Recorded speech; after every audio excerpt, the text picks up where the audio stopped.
You know what time it is. It's your favorite social media coach, Tramel Howard.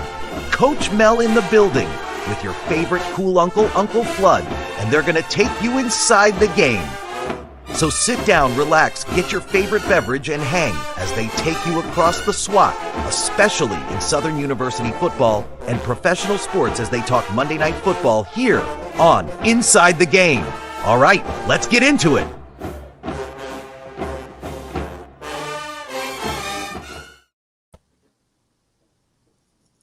Yes, and we're back. Been away too long. Sorry that I left you. We are back. Oh my God, that felt so good to just hear that music, to hear that intro. And that means that it is football season time. Yes, it is. It's that time, baby. Ready to hit the road. Jags on the road to open up the season. It's a full season with a great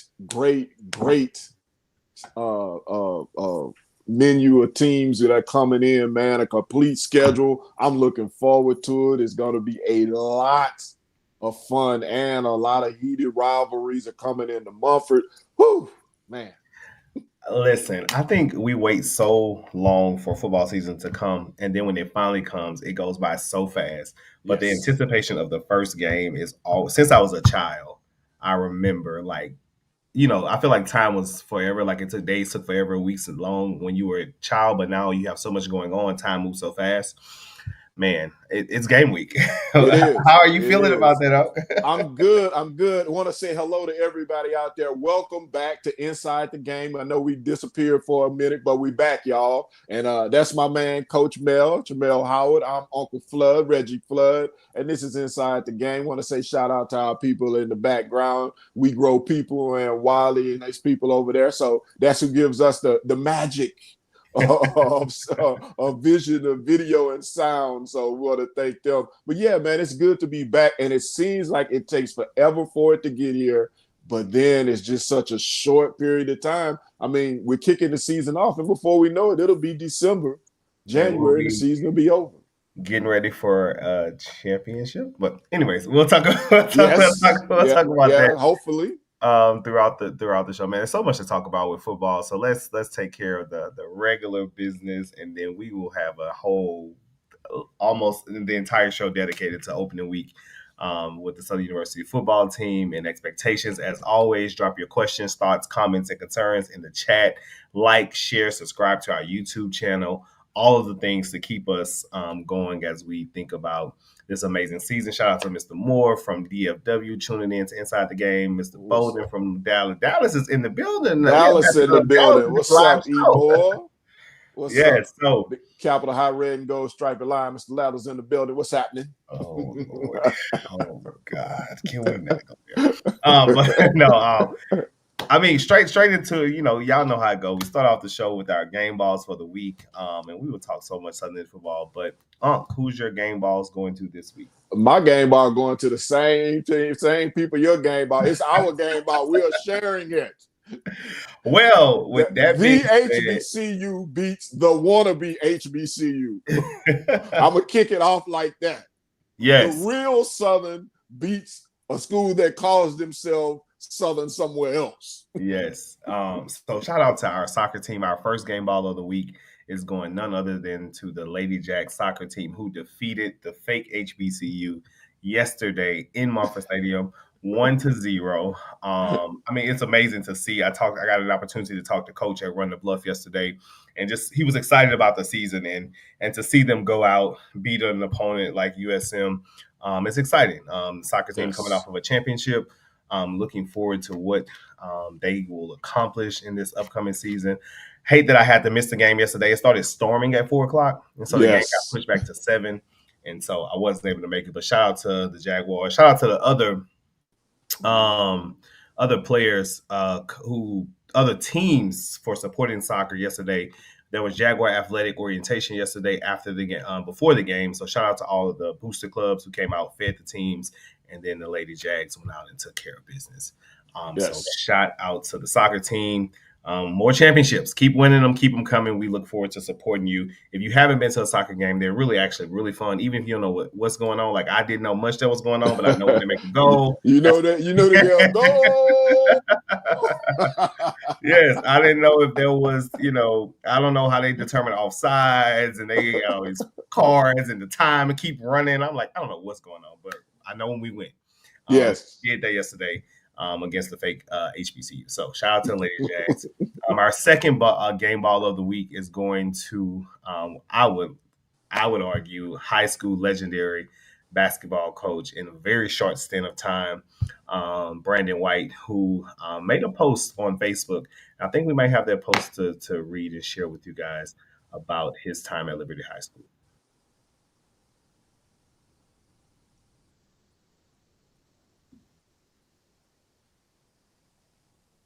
Well, we may not have it, but I saw the post, and I don't know it verbatim, but I'm going to read it. Yeah, we may not have it to clip, but I have it here in my phone, and I'm going to read it out loud to you guys in just a second. But it was none other than Brandon White, who was the coach of Liberty High School basketball, who is stepping away.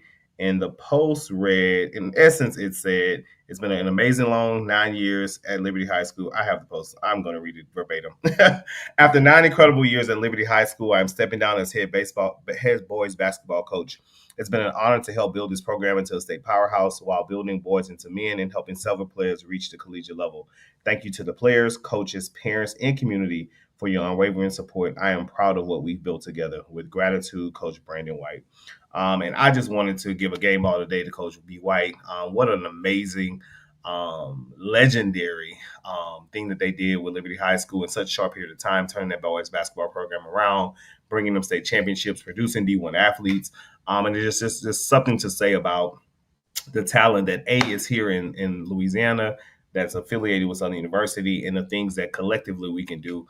There's a lot of rumors about the why behind this, but I think that we should all give folks grace to make the decisions that they need to make for their family and themselves, and appreciate what they brought to us and the work that they brought to us during that time that they served us. So shout out to B. White. I had nothing but pleasant experiences with him throughout my work in education, and then covering some of the stuff with sports. So our second game ball of the night goes to Coach Brandon White.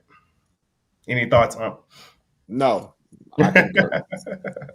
Congratulations to Coach, and hopefully on to bigger and better things. Yep, always on to bigger and better things. All right, so moving right along in our show tonight. You want to shout out to our affiliates before we get into the football? Because football is going to take some time. Yeah, we're going to spend a lot of time on football. Yeah, I want to shout out to our affiliates, KTTP in Alexandria, to our affiliates who have now joined us in Lake Charles, who have joined us in Mississippi, parts of Texas. Man, we have at least right now I'm counting 10 affiliates that have joined us, possibly 16. You can listen to us on those affiliates at various times around the country. We'll be listing them as we go on, as they join it onto the show. You can always listen to it and join us on Facebook and especially on YouTube. Go to the YouTube. We're live on YouTube. You can check that out. And, we appreciate our affiliates and stick with us as the show grows. Inside the Game. You can get us on the website. You can check it out. Get Inside the Game. Go right there on our page and you can, download it or tune in, and you can become a sponsor. I want to shout out to our sponsors who have joined. Or is it time for me to go? Okay. Yeah, it is. It's time to talk about our sponsors. We have some new sponsors. Pat McGee, the law firm, Patrick McGee Law Firm from Lafayette. He joined on with us. Shout out to Pat. Pat is a Southern University Law School alum. For all of our people in the Houma area, we have an affiliate there. For all of our people in Lafayette, Opelousas, I don't care where you're at. If you need a great lawyer, My man Pat McGee is the guy to see. Patrick McGee Law Firm. I thought we had do we have the graphics for Pat McGee with all of his information? And we don't have it. We'll find it and make sure we get that up for you guys. But Pat has joined us as a great sponsor, and the Southern University School of Agriculture, the College of Agriculture, Southern University School of Agriculture. It's renowned, it's great, and they are a presenting sponsor for us here at Inside the Game. So make sure you stay tuned and check out our sponsors, whenever you get a chance. So we appreciate them coming aboard. Yes, and you also can get in the game and become a proud sponsor. There is a graphic that we continuously share. Last year we had over 50 to 100 folks who joined us as like individual sponsors. So Yes. There's a way for you to individually become a sponsor for the show. And that is how you become Inside the Game with both myself and Uncle Flood. So we appreciate the support. Continue to like, share, and subscribe to the YouTube channel. That's how we continue to grow and are able to come before you every week with all of the Inside the Game. So thank you so much. So moving right along to the moment that we all been waiting for. It is football season. So before we even get into this season, or I guess the ins and outs of inside this season, what are you looking forward to the most when we think about this upcoming football season? I'm just looking for some good football, good championship football. I'm ready for it to kick off. I'm excited. I like the prospects of what Southern may be, but I'm cautiously optimistic. But I think we have some good things in the offing if we can put it all together. So that's what I'm looking forward to. I'm just looking forward to kicking off the season, and I believe Atlanta is the perfect place to start the season. Yes, I agree. I believe that Atlanta is the perfect place to start the season. So before I get into the details of how I feel about the season, the color of the day is yellow gold. So don't come in there with your shades of blue. Don't come in there with white. It is a gold rush in Atlanta. So tell your uncle, tell your people who ride the bus with you, tell the people in the car with you, we are wearing yellow gold to the game. So That's gold, right. Yellow. Bring your ponchos and everything, and not allowing umbrellas in the stadium. Bring your ponchos because it's a chance of rain, but that doesn't stop anything. So make sure you're prepared. All right. It's a very low chance, so it should be Yes. hopefully dismal by the time the game starts. But the color is gold. And like you, I'm cautiously optimistic. I kind of feel I want to hold back kind of my thoughts about my feelings because, sometimes there's just a feeling and I don't really never have feelings about the season. I just kind of go support and do what I do. But I really have a good feeling about this season. I had an opportunity to spend some time with the players in fall camp and some other time. And I just really for nothing else, I think we oftentimes forget that these student athletes are students first, Yes. And athletes second. Students first, athletes second, and just the way that they mesh together outside of the football field. Not a down of football has been played, and my feelings are derived not from anything X's and O's related to football, but just the character of the young men that we've had the opportunity to engage with. And so I'm really looking forward to seeing how that translates to on the field play, because I truly believe that when you build solid character and unity and brotherhood and teamship prior to even stepping on the field, it only can translate into positive things on the field. So character creates champions. Yes, that's the bottom line. When you look at championship teams, it's because they have great character in the core of the team. If the core of the team are good characters and people of great character, that's usually a derivative. Championships are usually a derivative of that. So when you say that's another positive feather in the hat of Southern, because if they have good character kids, which we know they do, some of those guys have been in the program for 3 or 4 years and have stuck with the program when they didn't have to. And so that definitely shows some type of character, some kind of loyalty to Southern, and that gets you excited that they've created that kind of atmosphere and brought in those kind of young people who have that kind of character and have that kind of loyalty. Yeah, because you think about the transfer portal in today's game, I think that's probably the hardest piece for coaches to think about or build continuously, because it's like a revolving door. You got players transferring in, players transferring out, and so to really build a solid team culture, it seems to be one of the most difficult jobs of a coach in this moment, which is why legends like Nick Saban and folks, I think, truly have stepped away from the game because it's just evolving in a way that takes a lot more effort. Not to say that they couldn't, but it's just different. Yes. And so to see that already, and I mean, even when we had the fall camp dinner, there was transfer kids. I know there's a kid, Traylon James, who came in from Purview. I mean, but they already just feel like they're at home. And so it's just good to see that no matter what, like, we know that our coaches are building quality young men. And, there will be times in this season, let's talk about it now, there will be adversity in this season. Yes. We don't know where it's going to come, what it's going to look like, but they are built, or they're standing, in my opinion, on a solid foundation. So getting into the team, I guess we can just talk right away about it. When we think about the quarterback play, like, the quarterback seems to always be the star of every team. There's been some rumors about who will be our starting quarterback. When you think about the quarterback room collectively, what are your thoughts on what's to come for our QB play this season? I think they probably have the best quarterback room we probably had in maybe 10 years. I wouldn't say, about 6 years since we've had, Skelton and Bubba and those guys. That was probably, they didn't get utilized necessarily properly, but they were a good quarterback room. I think this quarterback room is a very good one. I think Jalen Woods is the obvious starter. I think right now he's the obvious starter until he does something that makes him not the starter. But I think they've gone out and they've recruited some guys that they can trust, who are smart guys, who have some of them have some college experience.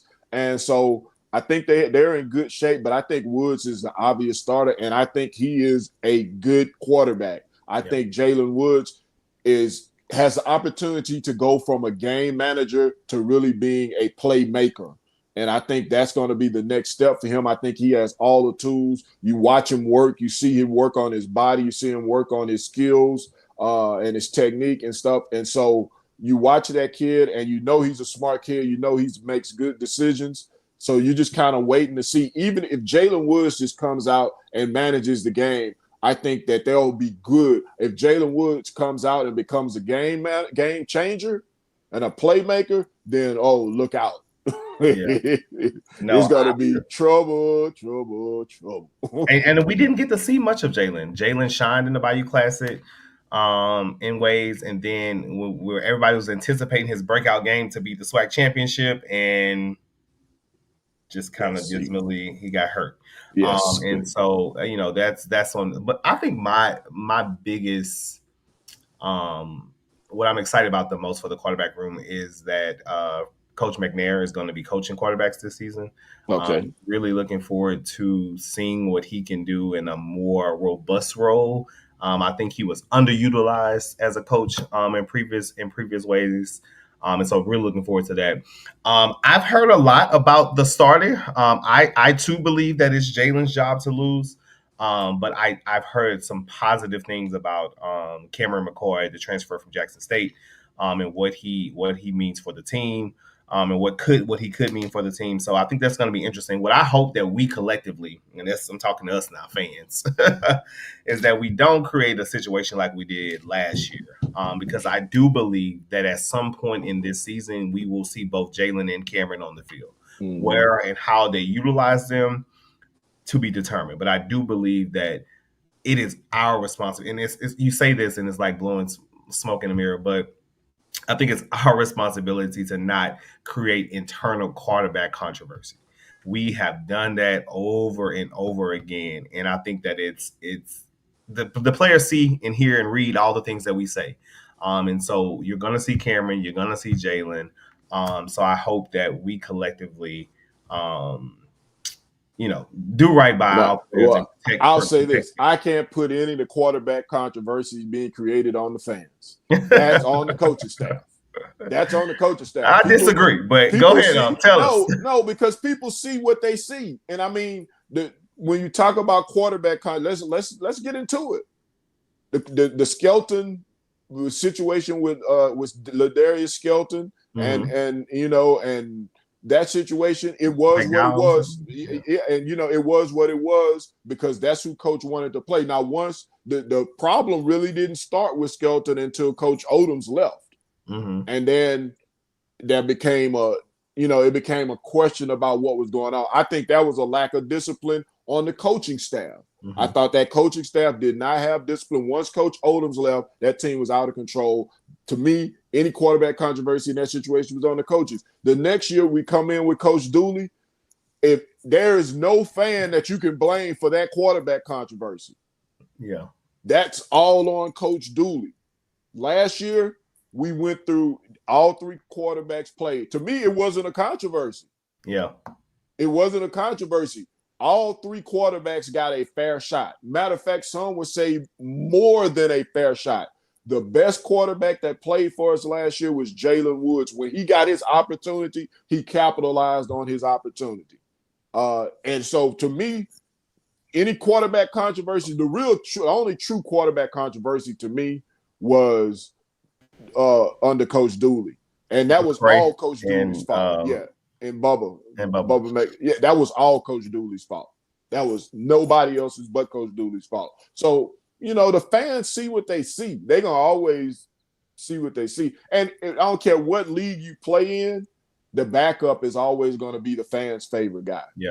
That's it. And I'm not disagreeing with that. First of all, listen, I have been very clear. I have just made a post the other day about what I think Coach Dooley deserves. Okay, let me be very clear about that. Okay, I made a post the other day that the man deserves jail time for the entire program, and I stand by that. So you can disagree with me all you want. I don't necessarily think that we collectively as fans create any controversy on the field, because at the end of the day, like, we're not the coaches. If we wanted to be in the coaches, we could be in that profession. We're not.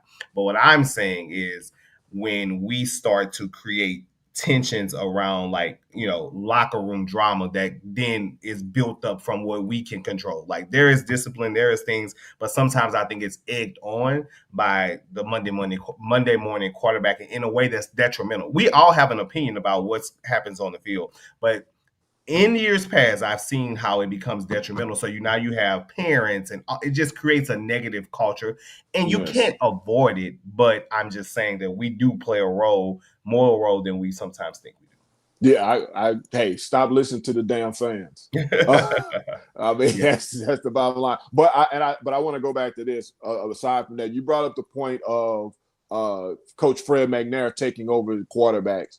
I think that's going to be a huge plus in that room. I think you're going to see some real development from those quarterbacks. I think there's going to be some real accountability in that room. And I think from a guy who's a legend, and he's a proven developer of quarterbacks for whatever their strengths are. Coach McNair has been able to show that he can accentuate their strengths and make them better quarterbacks. From his time at Alcorn, he made those guys better as they progressed. And, I just believe wholeheartedly in Coach McNair and his ability to make guys better. No, and I think that's what has been lacking, what it seems to be lacking from a on the field standpoint for years, is like we've had, there's no doubt that I think we've had some quality quarterbacks, but the development of those quarterbacks, not even from season to season, but from game to game, is like, I'm not an X's and O's expert, but I mean, you can see when you're regressing and you're not progressing from week to week, and that is 100% on coaching. I think we've had talent, but we have not developed them in a way that is necessary. Well, you know what I think too? I think we have been the last, let's just say, 3 or 4 years, we have seen, how can I put this? We have been traumatized by coaching decisions when it comes to quarterback position. And that goes directly, I'm not going to go back to, because I don't want him to turn into a whipping boy for us, but we know where that started. We didn't have this kind of trauma around the quarterback position until about 3 or 4 years ago. This started about 3 years ago, where it was this kind of trauma and consternation around the quarterback position. And we haven't been able to get over that. And I think as a fan base, that's what we need to deal with, our trauma. We need to deal with our trauma. And I think seeing a quarterback who comes out, I think Jalen has helped us deal with our trauma. And I think the more we see him, the more comfortable we become seeing Jalen. And if he comes out and he's able to make plays and just play the position in a manner that doesn't put us on the edge of our seats in a bad way on a regular basis, I think then that'll ease some of the trauma and it'll allow people to relax. And it won't be so much, controversy or consternation from the fan base. Yeah, I think that's true. I mean, I'm thinking about my face for many of those times as we think about this, this quarterback situation, and that's just not healthy. That's not healthy for any team to have like such limbo at quarterback at the position for so long. But to your point, I do believe, and I think that's part of, I do believe every single quarterback on the roster last year got a fair shot. And we talked kind of sort of about this with the Xavier T-Set transferring over to Grambling. There's been a lot of conversation about that. And so just touching on it just a little bit, I believe that fit is important for players just as well as coaches. And sometimes players don't fit into the systems and schemes of programs and no matter what you do to try to make it fit, sometimes it just don't work. And I do believe that Zay got an amazing shot, and I wanted him to be a star so bad at Southern. I wanted him to find his way and find his fitting at Southern on the football field because I think as a student he found it. Nothing but positive things come from the accent about him as a student. But on the field, I just think that there was a fit issue. And I think he's going to do well at Grambling. I truly believe that he's going to do well in Grambling, and I wish him well. Except for one Saturday in November. I don't wish him well on that game. But exactly. I do think that we as fans also need to understand that there is such thing as fit for programs and teams and players. And for that particular player, it just didn't work out for him here at Southern. Exactly. So I feel the exact same way. And for all those people saying, well, it was a local guy, but it just was what it was. He didn't really fit. I don't know if he really had the best development in terms of coaching at Southern, and it was probably good. It's probably going to be good for him to get a new start at Grambling, and I hope him the best. I think he's a good kid, and I think he'll do well there. Like you said, just for that weekend in November is the only game that you don't wish him to do well. And unless we need him to lose another game for our championship hopes. But yeah, let's get into the season. In any other position, I mean, I think defensive side of the ball. I mean, I guess we could talk about the running back room. There has been some controversy there, not necessarily controversy from us, but like other folks with the addition of the young man from LSU, Trey Holly. And so any questions, thoughts, concerns about the running back room? I think the running back room I think we overrate the running. I think we talk too much about it. Trey Holly is a different kind of guy.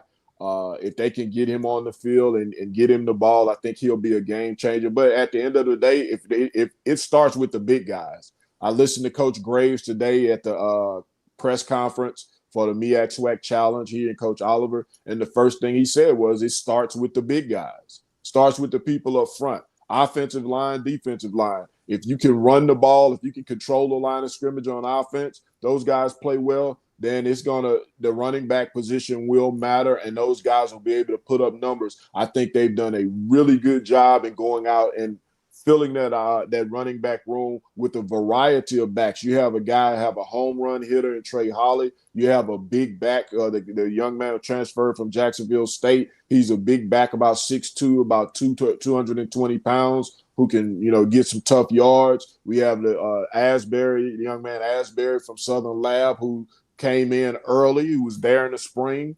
So you have another young man that transferred from Louisiana Tech. So you have a variety of backs, guys who can get it done, but it's all going to depend on whether the offensive line, where you have 4 starters coming back, but your left tackle, you're going to have to find a left tackle, and you actually have about 7 guys who have playing experience, but they weren't starters. So the offensive line looks pretty good. The defensive line, that's going to be something else. The key to me is going to be if we can have receivers go from actually catching the ball this year, because we had a lot of drops last year. A lot of these young receivers who can focus in, catch the ball better, and get yards after catch, and guys who can be some playmakers. We missed a playmaker for the last 2 years. We need one of those guys who can catch the ball, get up the field, and who can be a go-to guy when you really need him. I'm looking forward to seeing that in the receiving core and see who steps up and does that. Who early prediction? Who do you think that's going to be? Or who, if you had to put your last $2 on it, who? The young man from Southern Lab. It's his time to shine. Darren Morris. Yeah, Darren Morris. That was my pick too. I just want to see if we was on the same. Yeah, it's his time to shine, man. He's been in the forefront. He's a well-spoken, a humorous young man, good kid, good guy. I should say, not a good kid, good guy. But he did play well last year, but it's his time to really become a star. And if he can match his play on the field with his personality, man, he's going to go a long way, man. I agree. I think that Demo is hopefully the guy. But I mean, I think that a lot of people are hesitant to think that our wide receivers or can be that for us. And so it's going to be interesting to see what, how they utilize the playbook. And to your point, I think the offensive line is always the question. To Coach Niven's credit, I do believe that mid-season last year we made some adjustments and put some newbies out there that made a difference, and it kind of changed. The ending of our season went a lot different than many anticipated it. So it's always interesting to see. I think I watched the show the other day, and they talked about like the offensive line and what they meant for the team. And it, what they say, championships are won in the trenches. Yes. And so it is going to be interesting to see because I mean, you can have Tom Brady back there. If he's not getting any time to throw the ball, then I mean, we can hang it up. And so we don't want to see that. Would love to take a deeper dive at the schedule and just kind of break that schedule down. Let's talk about it. Because we have, single game tickets went on sale today. Let's start there. So if you don't have your tickets for the home, every game should sell out. Every single game in Marfa Stadium should be a sold out affair this season with the schedule that we have. But before we even get to SWAC play, we all know that this game week. So on Saturday, a familiar name in Trey Oliver in the North Carolina Central Eagles. My God. We play in Atlanta. Early thoughts about the game and what do we have to do to make sure that we leave Atlanta with a victory on Saturday? Coach Trey Oliver, former defensive coordinator at Southern, former coach at Grambling, coach assistant at Grambling under Coach Broadway, former defensive coordinator at Southern under Coach Odoms. Sorry. Coach Dawson Odoms, and now he's the head coach at North Carolina Central. I know his offensive coordinator is a former coach at Southern, Matt Leone. I'm not sure how many other guys he still has on staff, but North Carolina Central they're going to be a very well coached team. They're going to be a very disciplined team. They're going to have, they are going to be a tough matchup. But I can't think of a better matchup for Southern in the first game. I think this is exactly what Southern needs. They need a tough matchup in a proving ground kind of game against a team like North Carolina Central. And I think I've seen where Central is a 10-point favorite in this game. Yeah. And on some lines. I'm not buying that, but they return a lot of starters. They return quite a few. I think they return 8 starters on offense and 6 starters on defense. 14 or 16 on the whole team. Mm-hmm. Yeah, and they've been in the transfer portal, and so they've gotten a few guys. So they're going to be a worthy opponent, and the Jags going to have to strap it on and bring their best game because Central doesn't have anything to prove. They've been in the national champs. They've been in the Celebration Bowl. They've been in the hunt for the MEAC for the last 3 or 4 years. They don't have anything to prove. Southern is the team that should have the chip on their shoulder and should come in with something to prove. But I think Central is a great opponent to send out to let everybody know that, hey, Southern is real. There's a reason that they've been picked at the top of the SWAC as the number 1 team in the West. And I think people are kind of waiting to see how this Southern, they look at it on paper like, okay, this Southern team could have something, but this game will show for sure what it is that Southern has. Yeah, I'm ready. After that, I'm ready to go get in my seat right now because I just got nervous. I just made my whole life nervous. But no, I think to the point, and I think Willie said it in the comments that nobody is picking us. I think I've watched probably 7 to 8 shows that deal specifically with SWAC football and Black HBCU football, and not a one of them also picked us. And so I do believe, I don't think it's a must win. Like people are like, if this do or die. I do believe that this is our opportunity to prove ourselves worthy to be in the conversation, to be early HBCU, in the conversation about quality HBCU. Being a quality team and program this season.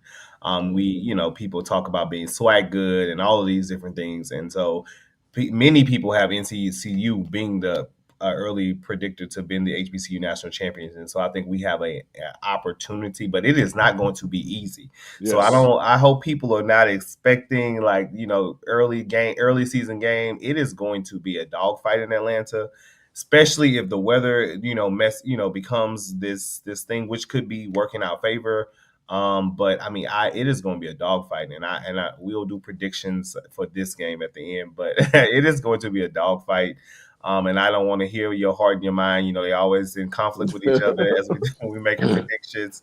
But so I do believe that we got something to prove, and I think it's one of those games though where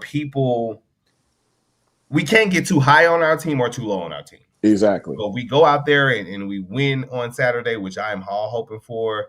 We still got a lot of games to play. If we go out there and lose, we still have a whole season ahead of us. But I do believe that it is a good measuring stick for us at the beginning of the season against a quality opponent, whereas it's not like just some random Joe team. Like we can make a statement on national TV that we are not to be played with. That's why y'all need to be in goal and loud and proud and ready to rock and roll. But That's right. I agree. Shout out to my man Chuck Hearns. Dallas is in the building, man. Dallas is in the building. What's going on? Shout out to my man Charles Hearns, man. And Willie says we have not made a statement in years, and he is exactly right. Yeah. Southern has not. We've had opportunities to make a statement in games over the past few years, and we have not done it. This is another opportunity for Southern to make a statement. And, so I'm excited. I'm hopeful for this game, man. I really am. Yeah, I am too. I mean, this is number 2 versus number 3 in the polls, in the HBCU polls. No, Southern is number 3. Central is number 2. It's 2 versus 3 to kick off the season. We've had opportunities to do it against quality. I mean, we should have beat McNeese probably twice. I'm thinking back in the days when we were playing Tulane at the beginning of the years and getting down to the 1-yard line and fumbling ball. Like we've had so many chances over so many times to win games like this, but we haven't. I don't think we've lost any SWAC MEAC challenges. No, we're 3-0 in the SWAC MEAC challenge. Yeah. 3-0. So I mean, we have an opportunity, and it's gonna be it's gonna be something. All right, once we get over the highs of Atlanta, hopefully talking about a win next week, we travel to Valley to open up our SWAC schedule. What is your take on a team like Valley playing an early season game in Itabena where Southern is getting everybody's best effort? I'm going to go old, even old school for me. This is even old school for me. It's going to be a Wang Dang Doodle in itty-bitty Itabena, Mississippi, high above Totten Rice Stadium. Yes. So, I'm looking forward to that game, man. And this is the thing about Valley. Valley is an unknown. They brought in Coach Terrell Buckley, Coach T-Buck, and, former NFL All-Pro, or I don't know if he's All-Pro, a former NFL player, very good NFL player. And he's been in the coaching circles for the past 20 years. He's an experienced coach. He's a Mississippi guy from Pascagoula, Mississippi. Took the job, at Valley. And Valley, I've looked at some film on Valley. They had some a very young team last year. I think he went in and basically redid the whole team, went in the transfer portal, got as many guys. Maybe he kept some guys that he really could use, but he went in and got some new guys. So we really don't know what Valley is going to be coming into this game. So this is going to be, they will have an advantage over Southern in that they will have game film on Southern from week 0 from the first game, but we won't have any film on them that we can rely on because we don't know what their philosophy is going to be. I've listened to Coach Buck Coach Terrell Buckley say they're gonna do whatever's necessary to win games. If they have to run the ball, they're gonna run it. If they have to throw the ball, they're gonna throw it. I mean, Valley is Valley, but this could be a new Valley. It could be a turnaround for Valley, but we don't know. I do know this though. Your boy will be on the call for that game. So make sure you join that. Make sure you join us. Share the news with the people. Yes, it will be the inaugural broadcast of football on SWAC TV. Me and my broadcast partner, Mo Carter, we will be doing the game. I'll be the color analyst, and Mo will be the play-by-play guy as we bring you the inaugural broadcast of SWAC TV, Southern University versus Mississippi Valley. I am looking forward to it. Make sure if you can't be there in itty bitty Mississippi, that you join us on SWAC TV. Well, listen, first of all, congratulations to you, Mo. I'm looking forward to y'all calling me up for my in-game interview.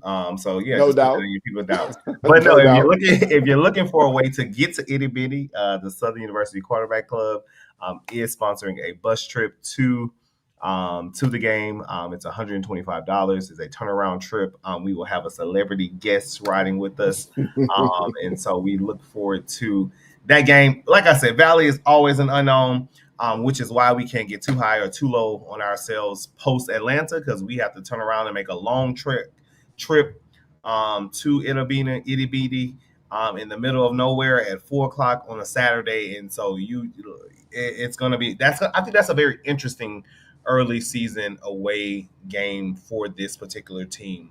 They're going to give it their best effort. It's a Western Day in itty bitty. They're going to have boots on the ground. Every day was Western Day. Right, every day is Western Day. Right?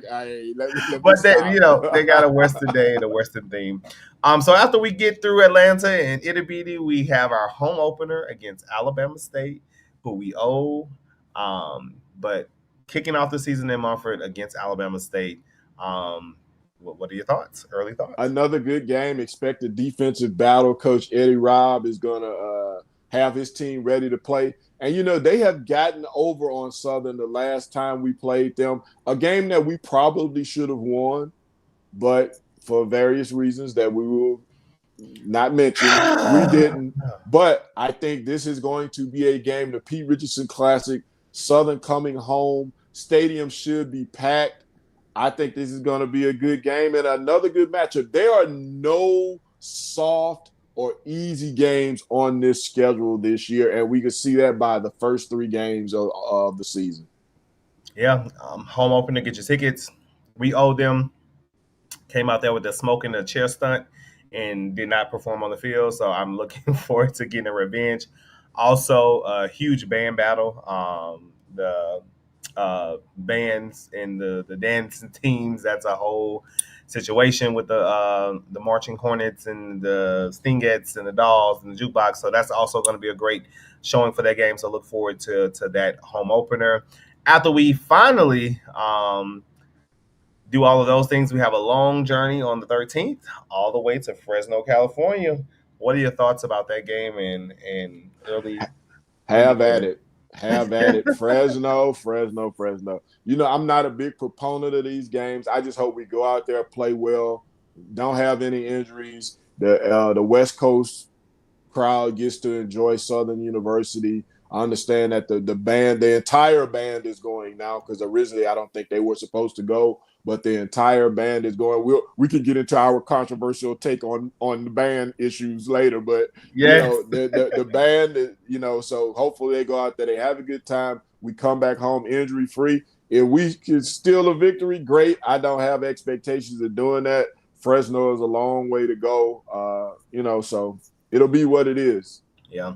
Not really a huge fan. I understand the why behind the games. Not really a huge fan of the games like this. I think that there's other programs like that are like a step up that we could play that. But I understand that, people on the West Coast want to also get an opportunity to see the team. I'm interested in us playing a Howard or A&T in LA as opposed to like a no A&T. No A&T. I would love to see us play Howard, though. I agree with you. I'd love to see us play Howard in LA or somewhere like that. Yeah, I mean, A&T in Southern and Vegas was a good time back in the day. It was a good time. I was there. I'm just like, as long as A&T wants to play over there, let them play over there. Let them play over there. They shouldn't be able to benefit. If we're not good enough for them to play in the conference, hey, let them play over there. Let them lose money over there. Have at it. See, Aggie Pride, I'm on your side because we were at a battle of the bands, and it's like they had so many A&T people there, and it's like, man, we never get to see the black people around for HBCU football, so we come in the band. But hey, Aggies, I want to play y'all. I still got love for y'all. I wonder why. Yes. And so quickly, there is 2 comments regarding the ban issues, and so we can quickly touch on our. It's not really a ban issue. It's not really a ban issue. So, the word on the street is that there was a certain amount of people who were written into the contract for the band to attend. So let's say if the band is 350 people, the contract read something like 120 people. Again, this is all, I have not read the contract, so this is just what the conversation has been. The word on the street was that there was 120 people written into the contract for the band to attend Fresno. The band is obviously 350 members strong. I think it's something like that. So that was the issue about, like, are we bringing a piece of the band, the whole band, etc. So there was a contract for the band to attend the game. It just was the amount of band members in there. And I's conversation was about the culture of band in HBCU football. Yes. And I think I will share our sentiments, and feel free to chime in, disagree where you fit. We believe that we have become so consumed by the band being this like extra component that sometimes we forget that the band is there to support football, and the band is a part of the football experience. I am under the influence that for travel games, just like in every other sport or every other opportunity, you don't have to have a full travel band to attend games. I believe that every game and every time that Southern steps on the field, there should be both band and cheerleaders, even if it's a condensed version of band and cheerleaders. For example, when Florida comes to LSU in a couple of weeks, they won't have a full-out Gator band. They'll have 20 members of the band and 4 cheerleaders, and they'll have a good old time. And so we think that, like, as a culture, we have to get past this, like, oh, we have to take the entire ensemble in order for us to represent and show out. So yeah, that's we agree on it. And I know some people are going to say, well, of course they're going to say, I don't like the bands. They can't say that about you, but but it's not an issue of not liking the band, because I love the band. But I think at some points there, we have to make some choices. Like, there are some games that we go to, like, take, for instance, Pine Bluff. Well, we don't even take the band or the cheerleaders. When there are some games that we could go to, like, say, a Fresno, where we could send 120 members and a few cheerleaders and save the money, and we can have a band at a Pine Bluff game instead of having anybody there, no cheerleaders, no band. I think we have to adapt in modern times, that we don't always have to send all 300 members of the band and the full force of the cheerleading force to have representation. Like, I don't think that's necessary for Fresno. We're going to play Fresno one time, and I know we always say, well, the band leaves it. That's good, but our band has left enough impression on the West Coast. And we don't have to take the band, a full-fledged band, everywhere. I'm not saying that don't go, just don't take the band everywhere. See, there we go. The band, y'all know the we know the culture. We know the culture. You can't tell us about the culture, but we need to investigate and check, because and really this is a Southern thing, because every other HBCU that I know of does not take their band on the road to every game. They only take their band on the road to big games, which I'm not opposed to. If it's Jackson, yeah, let's load up more buses than we can pack and take them to Jackson. We don't take the band to FAMU. We should be taking the band to FAMU, and FAMU should be taking the band, bringing their band to us. But there's some other games that we really need to examine why we're taking a full band to games, and then there are other games where we're not taking any band or any cheerleaders, and that doesn't make sense. Yep. Like, we really need to reevaluate that. And that's not a dig at the band. That's just about moving into modern times and really reevaluating how we move within the culture. Just a slight change in the band culture, not a rearrangement of it, but a slight change in the culture. Yeah, and I think it's a good issue. It's a good problem to have for a Southern because I think our band travels more than anybody in the universe. And as of right now, the only two games that I think that they're not attending are UAPB and our game in Bethune, which is probably going to be played in Tampa. But so it's not a dig at Southern. It's just like we always thinking about how can we be a pillar of excellence by representing our institution in a positive way when we travel to every game of every season during football season. And so there's no reason why there shouldn't be auxiliaries, especially cheerleaders. Like there's no reason why we shouldn't have cheerleaders at every game. Even if the band's not there, cheers should be there. And that's more of an innovative thinking around budgeting, innovative thinking around like what we want to be. Because I mean, at Arkansas Pine Bluff, the pep band can play the fight song and spirit songs, and we will be a-okay. And it's no dig, but it's Arkansas Pine Bluff. No dig, but it's Bethune. So like those are the things that we're thinking about. But again, we can have the best band who never leaves home, Bethune-Cookman, the best band in the world who never leaves Daytona. Except when they go to Tampa or Jacksonville for a home game. But and I'm definitely not suggesting that. I'm just suggesting, like you said, for budgetary reasons, because it costs a lot to move a 250 members of the band and buses and food. That's costly, and I think there could be more efficient ways to do it without taking away from the culture as much. Yeah, no, and I think that we, because I like band stuff and I like the conversation. We can have a whole show dedicated just to band stuff, and talk about all the things. But moving on, we're in Fresno. We finally get a week off. September 20th, we have no game, so rest up, save your coins up, because September the 27th, Boombox Classic in Baton Rouge. Early thoughts. Yes.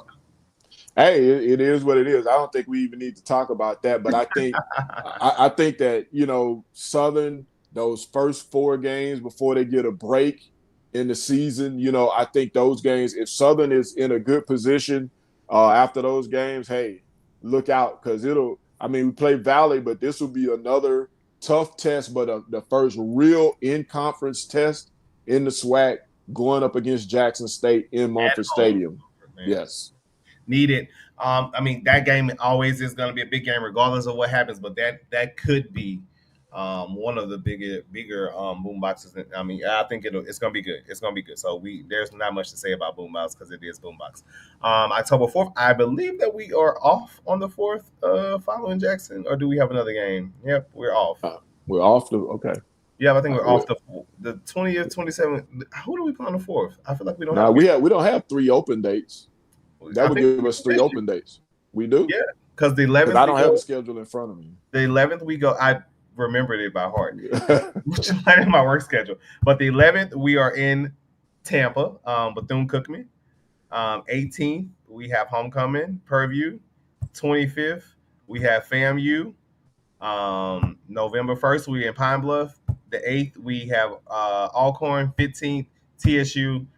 Off of before the Bayou Classic and then the Classic. So yeah, we have 3 open games. So October 11th, Bethune-Cookman in what is said to be played in Tampa this year, for whatever Bethune reasoning for moving games all over the state of Florida. But whatever, they got all these different things going on. But it works out for 49er fans because the Niners play the Bucs the next day. So Bethune-Cookman in Tampa.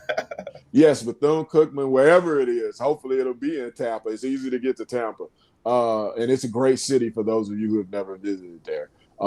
It's another game. Bethune-Cookman always plays us tough, man. They're a program that you have, the expectations have been lowered for them, but they're going to always have those kids from Florida who can really play. They're going to have some quality football players. They just haven't been able to put it together in the last few years, but you cannot let your guard down with a team like Bethune-Cookman, which was evident last year when they took us to 5 overtimes? Yeah, 5 overtimes. Yeah, so this is not a team that you can sleep on. Yep, it is not a team you can sleep on. It's going to be interesting, especially after the highs of all the different big games we have. It's always interesting to go across and play Florida. October the 18th, homecoming against Purview A&M. Man. What a homecoming. I just, I want the Jags, not just the fans. I know it's homecoming, but I want the people to realize that this is a big game, and I want us engaged in the actual football game. I know it's homecoming, and I know that's tough sometimes because it's so much, and you wear yourself thin. But be engaged because this is going to be a good football game, nonetheless. And I won't lie, I kind of got a thing that I want to beat Purview. I feel like they are a little prematurely cocky, like they're a little overconfident for no reason. Yes. I want to be Purview and this new coach they have. I mean, I think they're going to be. I think Purview is going to be. I think Purview may be my quote unquote sleeper team of the year between them and Alabama A&M, just because I like their coaches. I've seen their coaches in previous years. I know it's going to take time to rebuild those programs, but I like the mentality that both of those coaches present themselves with. So that's homecoming. Like Unc said, you see me shaking my head. I see you shaking your head. I like Alabama A&M program, but Purview ain't nothing to that, man. That's all fluff and mirrors, man. That's all smoke and mirrors over there. Ain't nothing special about that dude, and ain't nothing. They ain't about to do nothing. He ain't rebuilding nothing. They still Purview. Well, we can move here. We can go ahead. You heard that, Coach Holmes. That did not come from me. I have faith in Purview. I have faith in your coach. I think it was a good hire. October the 25th. The Rattlers come marching. Side note, that is my birthday, so shout out to all the folks who are coming out to turn up for us for a football game. But October 25th, FAMU. Oh, now this is going to be a ball game, man. This is one of the oldest rivalries in all of HBCU sports, all HBCU football, man. I'm looking forward to this game. We have a series of games at home that we have opportunity to get over the hump.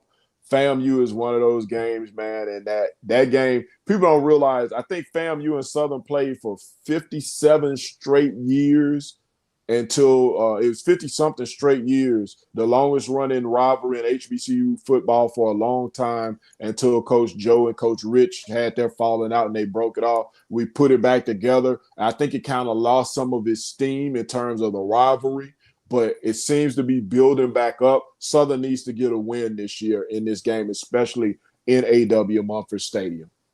Absolutely. 100% agree. It has to be. We got to get over that hump. And I think that having all of these games that we need to get over the hump in Mumford, I mean, we have a great schedule. I think we have a great schedule to make a lot of statements and to make a lot of people mad. It's giving 90s Southern good vibes, good energy. People don't believe in us, and they have every reason to believe that when we get an opportunity that we will drop the ball, because we have. And so it's time for us to just, as one former coach would say, spot the ball, but actually spot the ball and do something with it. So we don't want to conjure that up. Leave that alone. Well, the ball has to be spotted, so do something with it. November 1st. I just want them to put the ball down in that place. I don't want them to spot the ball.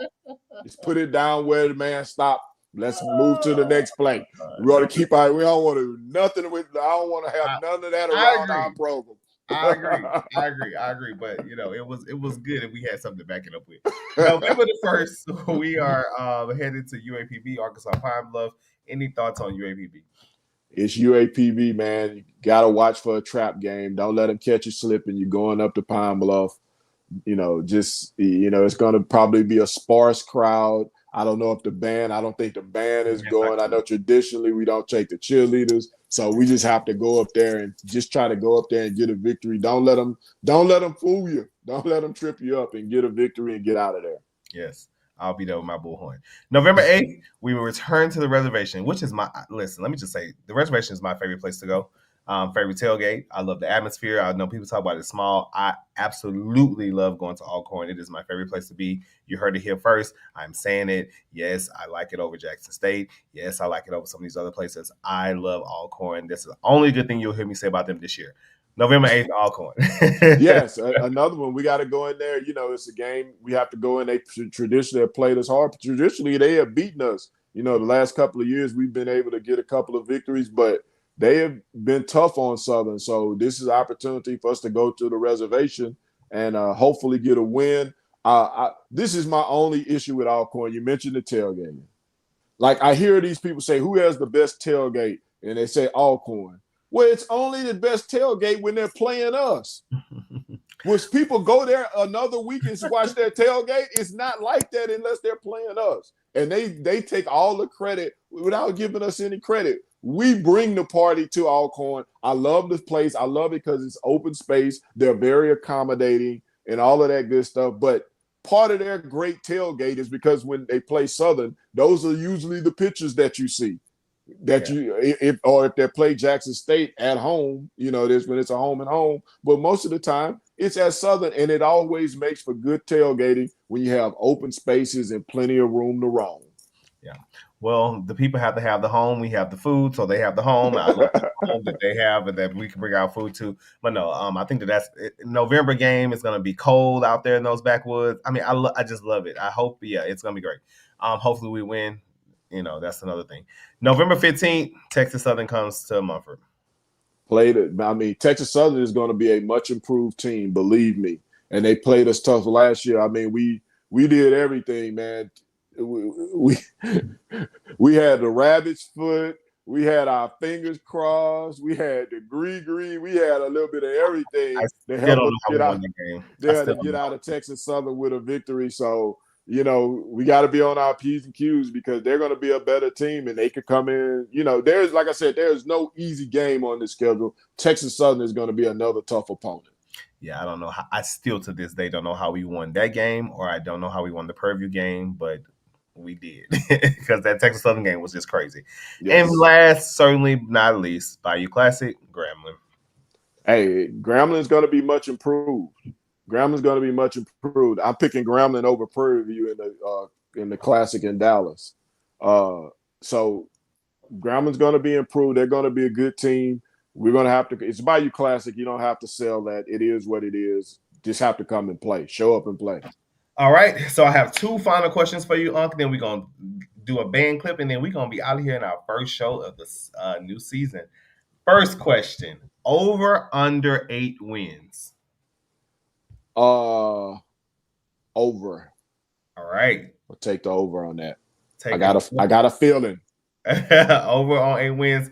Drop it in the comments below if you are over under 8 wins for us this season. There has been there was a show that I watched that was pretty interesting about the over under for our wins.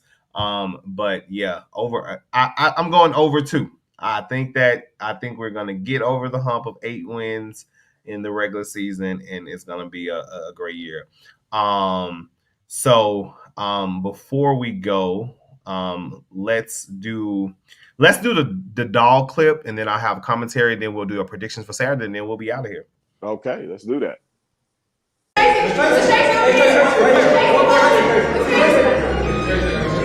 Miss Tracy, when can we expect the dog review video? It's dropping on August.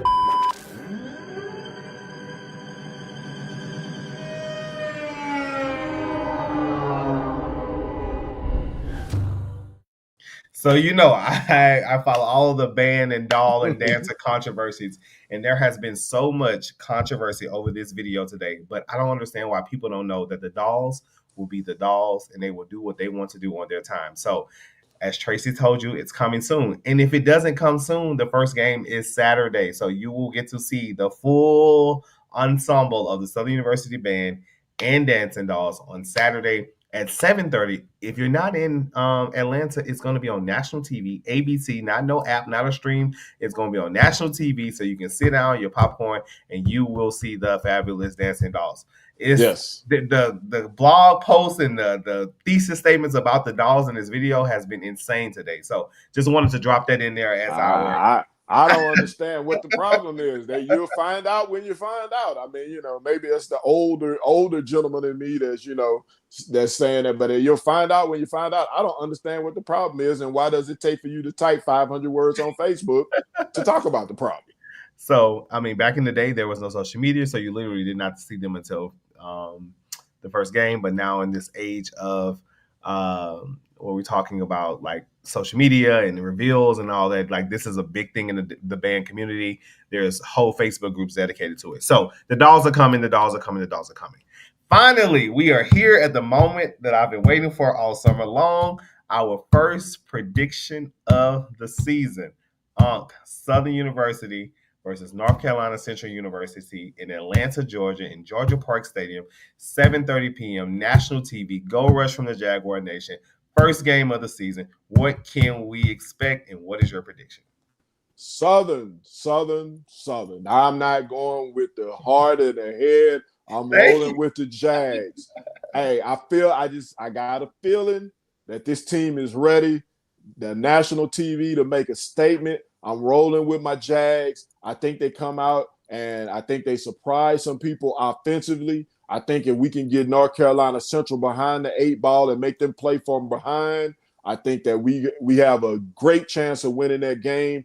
Defensively, we have some issues, like not issues, but we have some unknowns on defense. The defensive tackle position, we need to see what we can do, how strong we are in that position, and the cornerback position, because we lost Rodney Johnson in the transfer portal. He was a grad transfer to Louisville. We're going to have 2 new cornerbacks in there. We're going to see Herman Brister, Horatio Johnson, those guys, 2 veteran guys. We got linebackers. We're replacing 2 linebackers. So we're gonna have to see how the defense. So I think we need to come out and get going offensively. And if we can get ahead and make Central play from behind, I think we're gonna surprise a lot of people. But I'm rolling with my Jags, baby. Good. It's so good to hear not the mind, the heart, all of that. I'm sure it'll come as the season goes along, but you heard it here first. Unc predicts the Jags start the season 1-0. I always pick Southern most times, but we're excited about this season. We're excited about another edition of Inside the Game. We're excited to see each and every one of you in Atlanta. So if you're in Atlanta, stop by, say hi, take pictures. We're excited for this season. See you in Atlanta. Do not forget your poncho. Do not forget your gold shirt. Do not forget your gold shirt. Bring your own shakers. Bring your loud voice. This is not the game to sit down and be pretty. This is the time for us, the Jaguar Nation and the Jaguars, to make a statement. So see you guys in Atlanta.